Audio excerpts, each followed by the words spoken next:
Ini aja. Bismillahirrahmanirrahim. Assalamualaikum warahmatullahi wabarakatuh. Ayah dan bunda, insya Allah kita akan bahas kesempatan kali ini adalah bagaimana mengajak keluarga kita bisa hatam Al-Quran tiap bulan. Mumpung Ramadan ini menjadi latihan untuk kita semua. Awalan, mari kita sama-sama berdoa. Allahumma arhamna bil Qur'an waj'alhu lana imaman wa nuran wa hudan wa rahmah. Allahumma dhakkirna minhu ma nasina, 'allimna minhu ma jahilna, warzuqna tilawatahu ana al-laili wa ana an-nahar waj'alhu lana hujjatan. Ya Allahumma arhamna bil Qur'an waj'alhu lana imaman wa nuran wa hudan wa rahmah. Allahumma dzakirna minhu ma nasina wa 'allimna minhu ma jahilna warzuqna tilawatahu ana al-laili wa atrafan nahar waj'alhu lana hujjatan ya rabbal alamin. Allah. Ya bunda sekalian, bagaimana kita mempersiapkan diri kita dan juga keluarga kita untuk rutin hatam Al-Quran di setiap bulannya.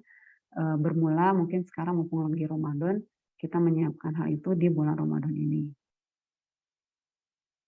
Nah,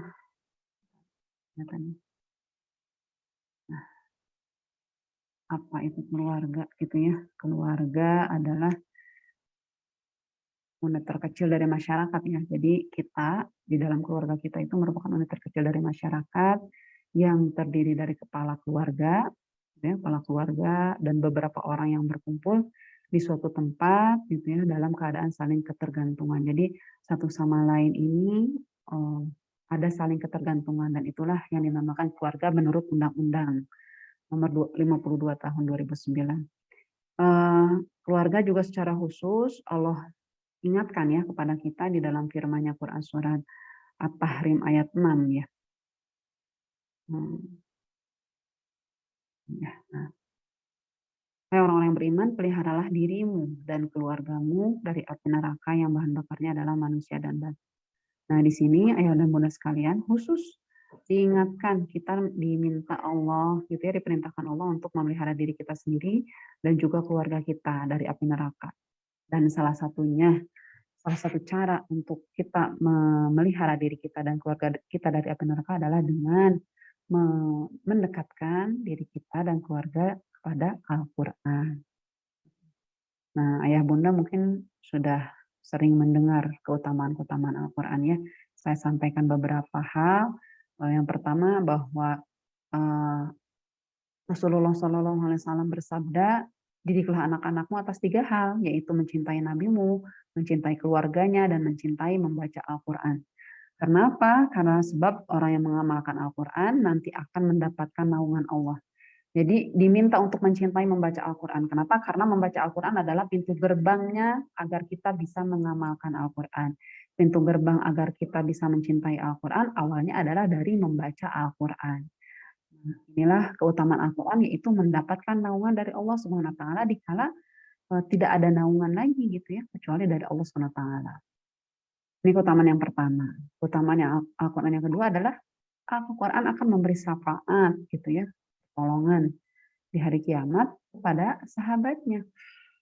Nabi bersabda, Iqra'ul Quran fa innahu ya'tiya yaumul qiyamah syafi'an li ashabihi gitu ya. Jadi bacalah Al-Quran, Iqra'ul Quran lagi di sini ya. Ini pintu gerbang banget membaca Al-Quran. Karena apa? Dengan membaca Al-Quran dia akan menjadi syafaat, tapi di sini kepada sahabatnya. Awalnya dari membaca Al-Quran, lama-lama akan ingin menghafalkannya, mentadaburinya, kemudian mengajarkannya, mengamalkannya, mendakwahkannya gitu ya, sampai tataran mencintai Al-Qur'an sepanjang hidupnya gitu. Sampai tataran susah senang bersama Al-Qur'an, susah senang tidak meninggalkan Al-Qur'an. Dalam keadaan lapang ataupun sempit tetap bersama dengan Al-Qur'an. Karena disitulah kriteria sahabat gitu di sana ya. Maka kita ingin mendapatkan syafaat, jadikanlah Al-Qur'an sebagai sahabat kita. Itu. Nah, keutamaan Al-Quran yang lain adalah bahwa Al-Quran itu harus diyakini oleh kita semua, gitu ayah bunda sekalian, sebagai kenikmatan yang harus kita dambakan. Senantiasa kita minta, gitu ya. Kita boleh iri, ketika iri itu nggak boleh. Nah, iri itu nggak boleh kecuali pada orang yang dikaruniai Allah Al-Quran, lalu ia membacanya malam dan siang. Kembali lagi di sini bahasanya adalah membaca, karena memang membaca ini adalah pintu gerbangnya. Bisa membaca Al-Quran menjadi pintu gerbang kita mengamalkan Al-Quran, menjadi pintu gerbang kita lebih mencintai Al-Quran dan menjadi sahabat. Keutamaan Al-Quran yang lain adalah menjadi sumber pahala. Ini luar biasa sekali ya, sumber pahala dan rahmat dari Allah yang paling mudah kita dapatkan. Karena kenapa? Karena hitungan pahala dari membaca Al-Quran adalah per huruf, bukan per ayat, per surat, apalagi per Al-Quran. Jadi baca satu huruf itu akan setara dengan 10 hasanah. Maka di sini adalah sumber pahala sekali gitu ya, sumber pahala yang paling mudah kita dapatkan. Hanya membaca satu huruf akan mendapatkan 10 hasanah. Dan rasanya tidak akan pernah ada orang yang membaca Al-Quran itu satu huruf. Pasti akan lahir atau pasti akan baca lagi huruf-huruf berikutnya. Tidak akan pernah ada, karena basmalah saja tidak satu huruf gitu ya. Basmalah itu kan ada di dalam Al-Quran dan itu adalah ayat Al-Quran.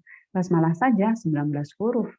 Jadi tidak akan pernah ada orang yang membaca satu huruf dalam Al-Quran.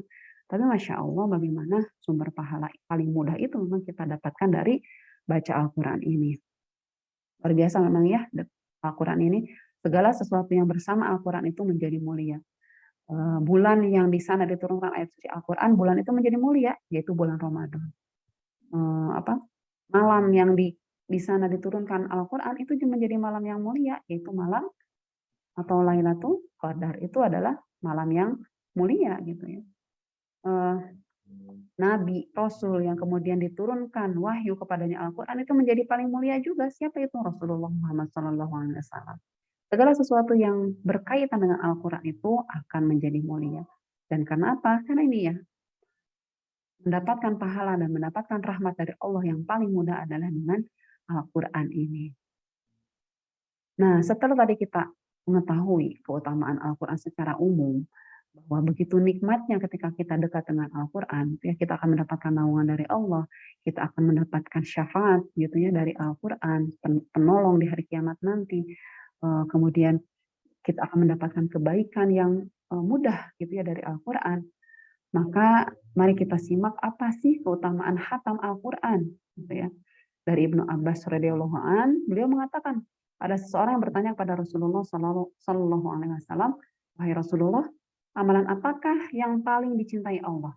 Beliau menjawab, "Al-hal wal murtahal," gitu ya. Orang ini bertanya lagi, "Apa itu al-hal wal murtahal, wahai Rasulullah?" Nah, beliau menjawab, yaitu yang membaca Al-Quran dari awal hingga akhir. Dari awal hingga akhir itu berarti dari Al-Fatihah sampai Anas. Setiap kali selesai sampai Anas, dia ngulang lagi dari Al-Fatihah lagi, kemudian Al-Baqarah, gitu ya, Ali Imran, dan seterusnya, sampai kemudian Al-Falaq, Ikhlas, An-Nas. Jadi ini keutamaan khatam Al-Quran. Ini hadis riwayat Tirmizi. Nah, kesempatan kali ini kita cukupkan dulu sampai situ. Nanti akan kita lanjutkan lagi bagaimana sih sesungguhnya tilawahnya Nabi gitu ya, dan orang-orang soleh terdahulu. Nanti kita bahas di pertemuan berikutnya. Assalamualaikum warahmatullahi wabarakatuh.